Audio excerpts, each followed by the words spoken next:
সশস্ত্র বাহিনী দিবস উপলক্ষে প্রধান উপদেষ্টা অধ্যাপক মোহাম্মদ ইউনূসের সঙ্গে সৌজন্য সাক্ষাৎ করেছেন বিএনপির চেয়ারপারসন খালেদা জিয়া। ২১ নভেম্বর শুক্রবার রাজধানীর সেনাকুঞ্জে আয়োজিত অনুষ্ঠানের ফাঁকে এই সাক্ষাৎ করেন। এর আগে বিকেলে গুলশানের বাসা থেকে সেনাকুঞ্জে পৌঁছান খালেদা জিয়া। গাড়ি থেকে নেমে হুইল চেয়ারে বসে অনুষ্ঠান স্থলে যান তিনি। অনুষ্ঠানের প্রধান অতিথি ছিলেন প্রধান উপদেষ্টা অধ্যাপক মোহাম্মদ ইউনূস।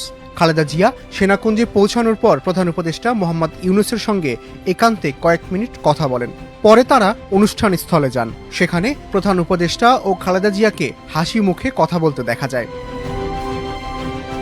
এ সময় প্রধান উপদেষ্টা সাবেক প্রধানমন্ত্রী খালেদা জিয়ার শারীরিক অবস্থার খোঁজ খবর নেন এবং তার সুস্থতা কামনা করেন বলে জানিয়েছে প্রধান উপদেষ্টার প্রেস উইং। এ সময় বিএনপির চেয়ারপারসন প্রধান উপদেষ্টাকে ধন্যবাদ জানান এবং প্রধান উপদেষ্টার সহধর্মিণী আফরোজা ইউনূসের শারীরিক অবস্থার খোঁজ নেন।